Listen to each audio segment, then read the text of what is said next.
Hello, students. So, today we are going to start chapter number 2 from the book Beehive, and the name of the chapter is The Sound of Music.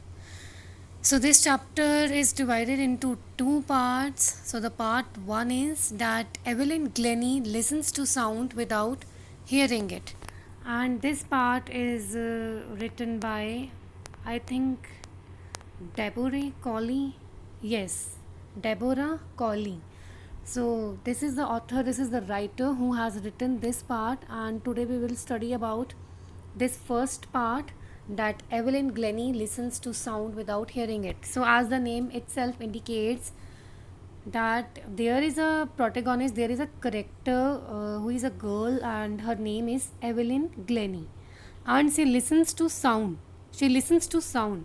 वो sound को सुनती है, आवाज़ को सुन रही है, but without hearing it. It means she is suffering from physical disability of hearing. उसको सुनाई नहीं देता, वो डेफ है, फिर भी वो आवाज़ को, साउंड को सुन रही है. सो अब हम इस पार्ट में ये पढ़ेंगे, देखेंगे कैसे सुन रही है, क्या करती है और क्या होता है. Okay. So before you read, God may have taken her hearing because he has given her back something extraordinary.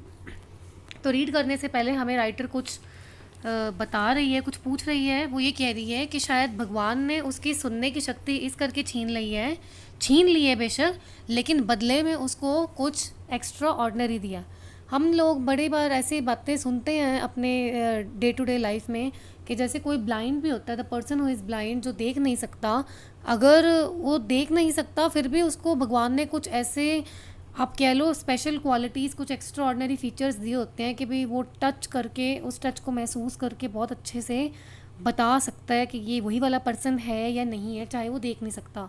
The same is the with the disability of hearing also, the person who is suffering from the hearing disability. तो same चीज़ें उन लोगों के साथ भी हैं. तो अगर भगवान एक ताकत छीन लेता है तो बदले में कुछ एक्स्ट्रा ऑर्डनरी देता है. What we hear she feels far more deeply than any of us. हम लोग जो सुनते हैं वो एवेलिन ग्लेनी उन चीज़ों को फील करती थी और बहुत अच्छे से डीपली फील करती थी, जो हम में से कोई भी नहीं कर सकता. That is why she expresses music so beautifully. तो इस चैप्टर में, इस पार्ट में हम म्यूज़िक के बारे में पढ़ेंगे. So she is a fond of music. तो वो म्यूज़िक के कह लो आप प्रोफेशन में थी, म्यूज़िक उसका पैशन था, तो वो बहुत अच्छे से म्यूज़िक को एक्सप्रेस कर पाती थी. वो खुद भी एक परक्यूशनिस्ट थी, एक म्यूजिशियन थे, आप कह सकते हो. Read the following account of a person who fought against a physical disability and made her life a success story. तो अब हम इस स्टोरी के बारे में पढ़ने वाले हैं, एक ऐसे करेक्टर के बारे में पढ़ने वाले हैं जिसमें ऐसी फिजिकल डिसेबिलिटी थी, जिसको सुनाई नहीं देता था, फिर भी उसने लाइफ में एक सक्सेस हासिल करी. So let's start with the video, with the chapter.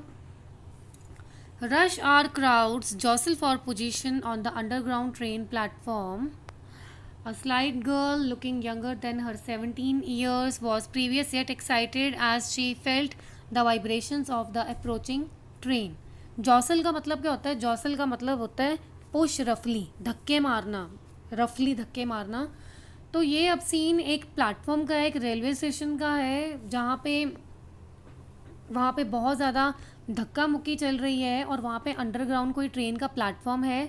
और ये जो लड़की है, slight mean small and thin, ये जो छोटी सी पतली सी लड़की है, जो कि यंगर दिख रही है, जो कि 17 साल की लग रही है, वो थोड़ी बहुत ही नर्वस है, लेकिन side by side she was very excited as she felt the vibrations of the approaching train.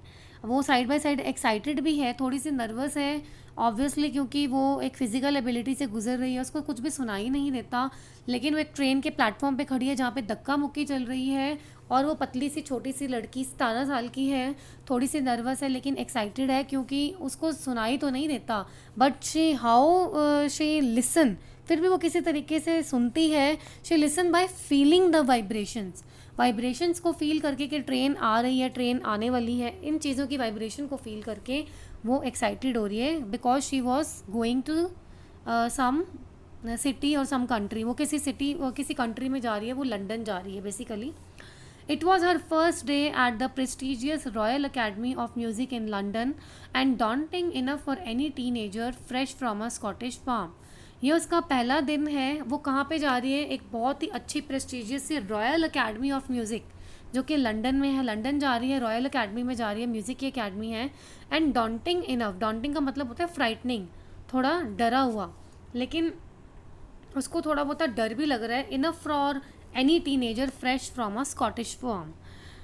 It means she belongs to Scotland, Scotland की रहने वाली थी। और स्कॉटलैंड एक ऐसा एरिया है जहाँ पे थोड़ा कंट्री साइड देखने को मिल सकता है, थोड़ा विलेज एरिया जहाँ पे फार्म वगैरह हो, फील्ड्स हो, एग्रीकल्चर हो, इस तरीके से थोड़ा डेवलप ना हो, जो इतना सिटी लाइफ की तरह इतना एडवांस नहीं है। तो वो स्कॉटलैंड से बिलोंग करती थी और वो सिर्फ 17 साल की एक टीनेजर थी। टीनेजर वही होता है जो अपने टीन वाले एज में होता है।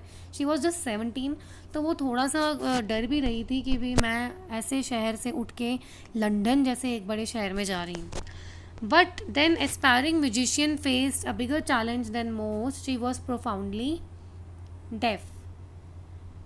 बट दिस एस्पायरिंग म्यूजिशियन, लेकिन ये जो म्यूजिशियन थी, शी वॉज अ म्यूजिशियन, और वो बहुत ज़्यादा एस्पायरिंग एक फिगर थी, आप कह सकते हो, एक ऐसी पर्सनालिटी थी जिसका म्यूज़िक बहुत बड़ा पैशन था। और उसके लिए सबसे बड़ा चैलेंज यही फेस करना था, that she was profoundly deaf, कि वो बहरी थी, उसको कुछ सुनाई नहीं देता था। और फिर भी वो आगे, आप ये देखो, म्यूज़िक के कॉन्सेप्ट से रिलेटेड म्यूज़िक को आगे और ज़्यादा एस्टैब्लिश करने के लिए, उसमें और ज़्यादा अपना सक्सेस हासिल करने के लिए, she was going to Royal Academy in London. Evelyn Glennie's loss of hearing had been gradual. Gradual का मतलब क्या होता है? स्लोली, धीरे धीरे। तो एवेलिन ग्लेनी एकदम से डेफ नहीं थी, कोई जो एकदम से ही डेफ हो। तो धीरे धीरे एवेलिन ग्लेनी को जो सुनने की शक्ति है उसकी धीरे धीरे ख़त्म होनी शुरू हुई। Her mother remembers noticing something was wrong when the 8-year-old Evelyn was waiting to play the piano. अब एक दिन उसकी ममा ने ये बात नोटिस करी कि कुछ मेरी बेटी के साथ गड़बड़ है।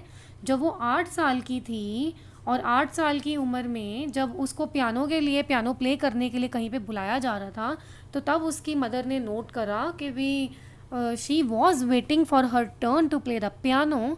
लेकिन जब उसका नाम बुलाया गया तो उसने अपना नाम नहीं सुना। They called her name and she didn't move. उसको, मे बी वो कहीं स्टेज पे थी, कहीं पे पियानो के लिए उसने कोई परफॉर्मेंस देनी हो, तो जब उसको बुलाया गया तो उसको अपना नाम नहीं सुनाई दिया। And on the other hand she was very desperate at that time to play the piano. तो तब उसकी मदर को रियलाइज़ हुआ कि उन्होंने नोटिस करा कि वो 8 साल की एवेलिन ग्लेनी को कुछ ना कुछ सुनने से रिलेटेड प्रॉब्लम है। I suddenly realise she hadn't heard. उसकी मदर ने ये बात रियलाइज़ करी कि लगता है मेरी बेटी ने आवाज़ नहीं सुनी कि उसको बुलाया जा रहा है। Says Isabel Glenny. अब यहाँ पे उनकी मदर का नेम आया। What was the name of the mother? Evelyn के मदर का नेम है इज़ाबेल ग्लेनी। तो अगर एमसीक्यू में इस तरह के क्वेश्चन आते हैं then you should know now. और quite a while Evelyn manage to conceal her growing deafness from friends and teachers. Conceal का मतलब क्या होता है? कंसील का मतलब होता है हाइड, कोई चीज़ हाइड करना, छुपाना। और कुछ टाइम के लिए एवेलिन जो है, जब उसकी ये डेफनेस बढ़ती गई, जो उसको चीज़ सुनाई नहीं देती थी, ये डेफनेस थोड़ी थोड़ी बढ़ती गई, उसने ये चीज़ें थोड़ी सी छुपाने की कोशिश करी अपने फ्रेंड्स और अपने टीचर से। But by the time she was 11 her marks had deteriorated and her headmistress urge her parents to take her to a specialist. Deteriorated का मतलब होता है रिड्यूस्ड, बहुत ज़्यादा वर्सन, ख़राब, बर्बाद हो जाना। लेकिन धीरे धीरे जैसे जैसे टाइम आगे निकलता गया, एवेलिन के जो मार्क्स हैं वो बहुत कम आने शुरू हो गए। ऑब्वियसली क्योंकि उसको कुछ क्लास में भी सुनाई नहीं देता था। जिसको सुनाई नहीं देगा वो परफॉर्म क्या करेगा? तो एवेलिन के मार्क्स बहुत ज़्यादा कम आने शुरू हो गए, वो पढ़ाई में बहुत ज़्यादा कमज़ोर हो गई। और जो उनकी हेडमिस्ट्रेस है उन्होंने अर्ज करा, अर्ज मीन्स रिक्वेस्ट करा एवेलिन के पेरेंट्स को to take her to a specialist, कि एवेलिन को किसी स्पेशलिस्ट की ज़रूरत है, आप इसको किसी स्पेशलिस्ट के पास लेके जाओ। It was then discovered that her hearing was severely impaired as a result of gradual nerve damage. Impaired का मतलब है weakened, कमज़ोर। उसके बाद जब पेरेंट्स ने पता लगाया कि through which type of problem she was suffering from, तो उसके बाद उन्होंने ये पता लगाया कि जो हियरिंग है, जो उसकी सुनने की जो शक्ति है, जो उसको नहीं सुनाई देता था, वो बहुत बुरे तरीके से सीवियरली कमज़ोर हो चुकी है, बिल्कुल इम्पेयर्ड हो चुकी है, वीक हो चुकी है as a result of gradual nerve damage. कोई ना कोई धीरे धीरे कोई उसकी ऐसी नर्व डैमेज हुई है जिसकी वजह से अब वो इस तरीके की फिजिकल डिसेबिलिटी से गुजर रही थी।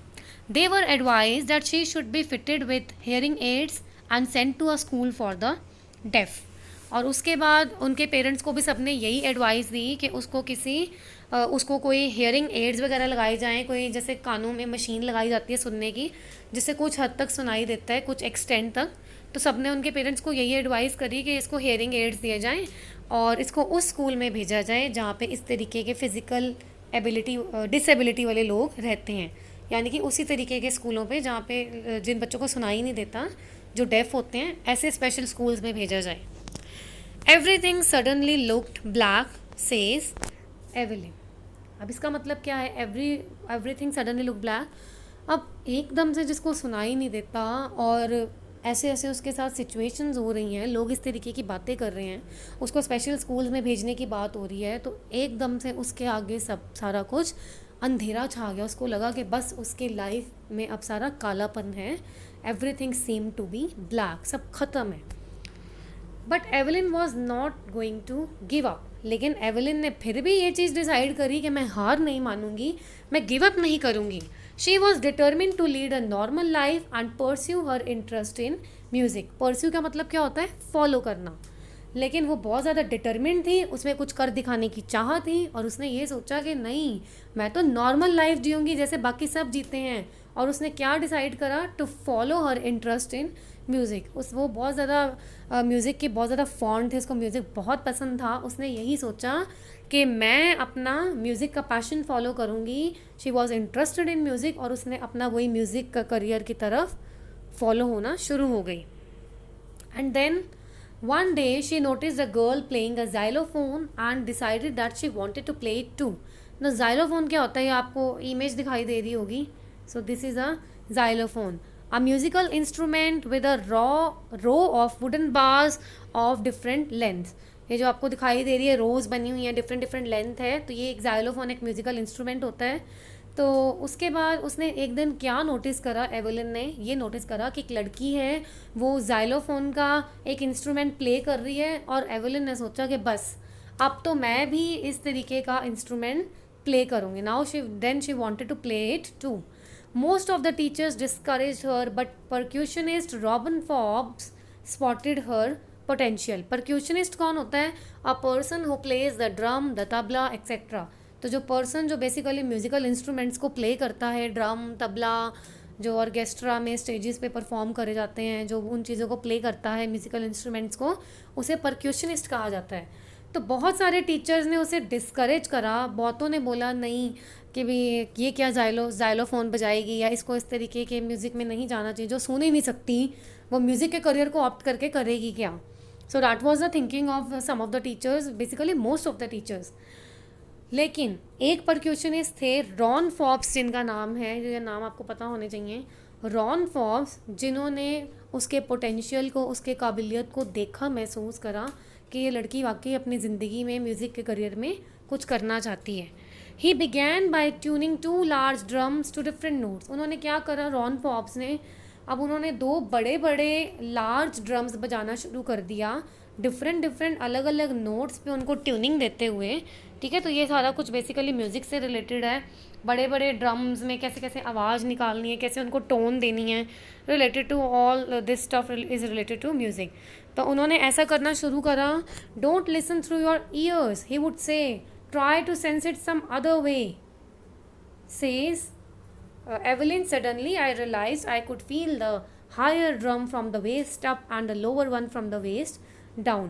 अब उनके परक्यूशनिस्ट जो थे, रॉन फॉब्स, उन्होंने क्या बोला, एवेलिन को कहा, don't listen through your years, अपने कानों से सुनने की कोशिश मत करो, मैं क्या बजा रहा हूँ, क्या ट्यून दे रहा हूँ, क्या नहीं। उन्होंने ये बोला, उन्होंने बोला इस चीज़ को सेंस करो, इस चीज़ को महसूस करने की कोशिश करो किसी और तरीके से। देखो कितनी बड़ी बात है, एक बंदा म्यूज़िक के प्रोफेशन में जाना चाहता है और वो सुन नहीं सकता, वो जो म्यूज़िक प्ले करना चाहता है या सामने वाले से सीखना चाहता है वो सुन ही नहीं सकता, वो म्यूज़िक क्या प्ले करेगा। बट फिर भी एवेलिन इसी रास्ते पे गई, she moved on to the same path and she got successful in her life. उसने यही पाथ चुना जिस चीज़ से रिलेटेड उसको डिसेबिलिटी फेस करी थी, वो हियरिंग की, शी वॉज डेफ। और उसने कैसे वो म्यूज़िक को सीखा वो हम इस चैप्टर में पढ़ेंगे। तो पहला पॉइंट यही है, उसको उसके परक्यूशनिस्ट रॉन फॉब्स ने बोला कि ईयर से मत सुनो, सुनना सिर्फ कानों से नहीं होता, इस जो मैं चीज़ें ये ड्रम्स बजा रहा हूँ इन चीज़ों को महसूस करो, sense it some other way. उसके बाद एवेलिन कहती है जैसे ही उन्होंने उसके अंदर इस तरीके की मोटिवेशन लाने की कोशिश करी, suddenly I realise I could feel the higher drum from the waist up and the lower one from the waist down. एकदम से एवेलिन इतनी पैशनेट थी, एकदम से एवेलिन ने ये चीज़ रियलाइज़ करी क्या कि जो तो ड्रम बहुत ज़्यादा हाई बीट पे बज रहे थे वो उसको उसकी वेस्ट से ऊपर वाले बॉडी के पार्ट में महसूस हो रहे थे। वेस्ट होते हैं हमारे ये वेस्ट टमी वाला एरिया, ये जो वेस्ट होती है तो वेस्ट कमर, तो वो वेस्ट से ऊपर वाला का जो बॉडी पार्ट था वो अपने बॉडी से म्यूज़िक को महसूस कर रही थी। ओ माय गॉड, देखो कितनी पैशनेट थी वो, बॉडी से अब म्यूज़िक को महसूस कर रही है, वो फील कर रही है, सेंस आउट कर रही है। तो उसने अपने वेस्ट से ऊपर वाले हिस्से में हाई ड्रम्स, जो म्यूज़िक जितना हाई ड्रम पे बज रहा था वो चीज़ महसूस करी, जो ड्रम हायर टोन पे बज रहा था, and the lower one from the waist down, और जो म्यूज़िक जो ड्रम थोड़ा सा लो आवाज़ में बज रहा था वो उसने अपने वेस्ट के नीचे वाले पूरे बॉडी पार्ट से महसूस करना शुरू करा। Forbes repeated the exercise and soon Evelyn discover that she could sense certain notes in different parts of her body. तो जो रॉन फॉब्स थे उन्होंने इस एक्सरसाइज को बार बार रिपीट करा, उसको सिखाया how to sense, how to feel the music. तो बहुत जल्दी एवेलिन ने फिर ये चीज़ डिस्कवर करी कि वो म्यूज़िक के सर्टेन नोट्स, सर्टेन ट्यूनिंग्स, अलग अलग कुछ नोट्स ट्यूनिंग्स वगैरह अपनी बॉडी के डिफरेंट पार्ट से महसूस करने लगी। तो इस तरीके से उसने म्यूज़िक सीखा है, नॉट बाय जस्ट हियरिंग और listening the music, listening the tones and all, but she learned the music by feeling it, by sensing it from different parts of her body. I had learned to open my mind and body to sounds and vibrations. The rest was sheer determination and hard work. उसने music को सीखा कैसे? by opening her mind and body to sounds and vibrations. Vibrations, जो music के vibrations होते हैं, जो sounds होती हैं, ज़रूरी नहीं कि सुनाई नहीं दे रहा तो इसका मतलब उससे रिलेटेड कोई वाइब्रेशन नहीं है। कुछ बारीकियाँ होती हैं, कुछ वाइब्रेशंस होते हैं जो उसने अपनी बॉडी में महसूस करी। उसने अपना दिमाग ओपन रखा, उसने अपनी बॉडी ओपन रखी, जिसकी वजह से उसने कुछ वाइब्रेशंस म्यूज़िक की महसूस करी। और दूसरी चीज़ क्या थी? दूसरी चीज़ यही थी share determination and hard work. वो कितनी ज़्यादा डिटर्मिन्ड थी टू बी अ म्यूजिशियनिस्ट और कितनी ज़्यादा हार्ड वर्क करती थी वो अपने इस पैशन को फॉलो करने के लिए। ठीक है ना, कोई भी काम कहते हैं ना मुश्किल नहीं होता, डिटर्मिनेशन एंड हार्ड वर्क बहुत ज़रूरी है। एक आपने जिस करियर को फॉलो करना है, आपका वो एम कि मैंने ये करना है, ठीक है ना, उससे रिलेटेड जो रॉन फॉब्स ने उसको एक्सरसाइज वगैरह, how to sense, how to feel सिखा दिया। दूसरा उसकी खुद की मेहनत थी कि कितनी डिटर्मिन्ड थी, कितनी हार्ड वर्किंग थी वो अपने गोल को अचीव करने के लिए कि मैंने करना है, अगर मैंने ये बनना है तो मैंने बनना है and I can do it, and she did it. उसने ये चीज़ करके भी दिखाई। Same implements in our life, in our career also. Yes, and then she never looked back from that point onwards. She toured the United Kingdom with a youth orchestra, and by the time she was 16, she had decided to make music her life. और उसके बाद जब उसने ठान लिया, जब वो determined हो गई कि मैंने ये चीज़ करनी है, उसने बस फिर उस पॉइंट से कभी पीछे मुड़ के नहीं देखा। उसके बाद वो कहाँ गई? यूके गई, वो यूनाइटेड किंगडम में गई अपने यूथ ऑर्केस्ट्रा के साथ। ऑर्केस्ट्रा मीन्स मतलब अपने यूथ की अपनी टीम लेके गई वो। And by the time she was 16, और जब वो 16 ईयर्स की थी, she had decided to make music her life. तब उसने पक्का ठान लिया था कि मैंने अब ये चीज़ें तो सीख ली हैं, अब मैंने म्यूज़िक को ही अपनी लाइफ बनाना है। वैसे तो उसने पहले भी ये चीज़ ठान ली थी, that's why she move ahead towards the United Kingdom at the age of 16। लेकिन जैसे जैसे उसको लगा कि भी हाँ, उसके भी यहाँ से उसने कुछ ना कुछ थोड़ा बहुत अचीव करना शुरू कर दिया है, and she was getting successful, फिर उसका पक्का जो है डिसीजन बहुत ज़्यादा डिटर्मिन्ड हो गया कि येस, अब वो म्यूज़िक को अपनी पूरी लाइफ बना देगी, सिर्फ करियर नहीं। She auditioned for the Royal Academy of Music and scored one of the highest marks in the history of the Academy.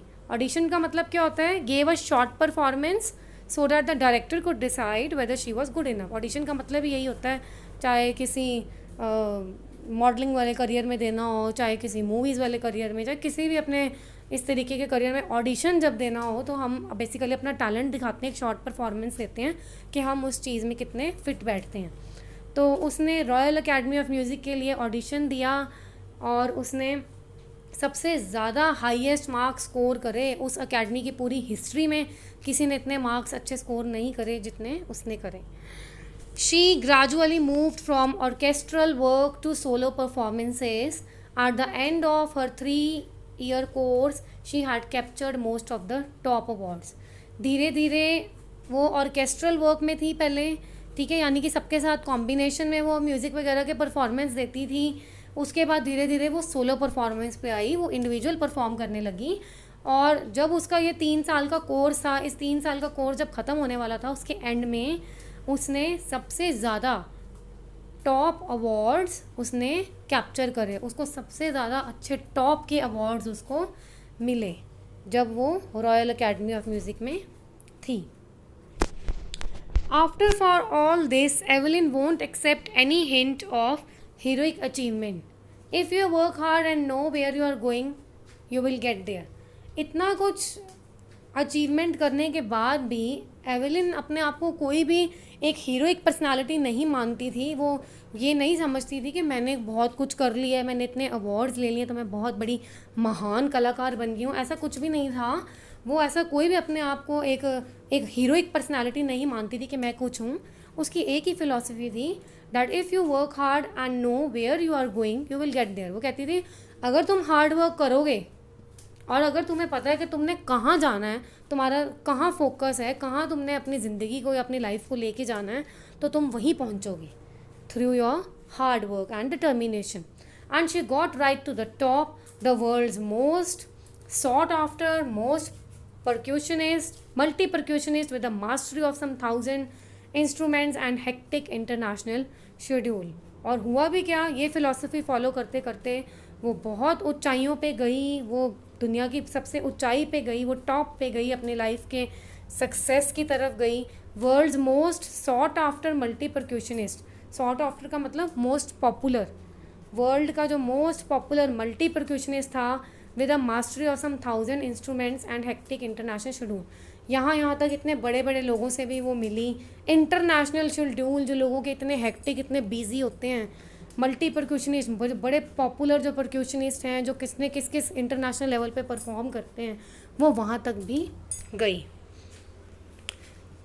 It is intriguing to watch Evelyn function so effortlessly without hearing. Intriguing का मतलब fascinating and curious, मतलब लोगों को भी बहुत ज़्यादा curiosity होने लगी थी, लोगों के माइंड में भी एक इमेजिनेशन सी थी कि भी एवलिन को इस तरीके से परफॉर्म करते हुए देखना, इस तरीके से फंक्शन करते हुए देखना, एंड सो एफर्टलेसली, बिना रुके बस करी जा रही है परफॉर्म, अपनी लाइफ में कुछ ना कुछ अचीव करने के लिए आगे बढ़ी जा रही है, और वो भी वो लड़की जिसको सुनाई नहीं देता। So it was very intriguing, very curious to watch Evelyn doing these kinds of things. In our 2-hour discussion, she never missed a word. Men with bushy beards gave me trouble, she laughed. तो जो भी वो 2 घंटे की discussion चल रही थी उसकी, उसमें वो कोई भी वर्ड मिस नहीं करती थी। जो भी लोगों से इंटरेक्ट करती थी, स्टेज पे परफॉर्मेंस करती थी, शी गेव हर बेस्ट। जहाँ पे भी वो परफॉर्म करती थी अपना बेस्ट देती थी। और जब वो लोगों से इंटरेक्ट करती थी तो वो कोई उसने वर्ड मिस नहीं करा, और उसने एक ही बात बोली that man with bushy beards give me trouble, she laugh. हंसते हंसते वो एक बात कह रही थी, जैसे लोगों का इंटरव्यू होता है, लोग इंटरव्यू में 1-1 घंटा चलता है, 2 घंटे लोग इंटरेक्ट करते हैं, सेलिब्रिटीज़ के लाइफ के बारे में पूछते हैं, इस तरीके से कुछ भी। तो इस तरीके की डिस्कशन जब भी चली तो उसने एक ही बात बोली that man with bushy beards give me trouble, कि जोन से मैन होते हैं जिनकी बहुत बड़ी बड़ी दाढ़ी होती है, बहुत हैवी सी उलझी हुई सी दाढ़ी होती है, बहुत बड़ी सी, वो उसको ट्रबल देते हैं। वो हंसते हंसते ये बात उसने बोली। It is not watching the lips, it's the whole face. ये देखो यहाँ पे आप देख सकते हो कि भी एवलिन परफॉर्म कर रही है एफर्टलेसली, देखो विदाउट हियरिंग किस तरीके से वो परफॉर्म कर रही है। इस इमेज को आप बड़े ध्यान से देख सकते हो।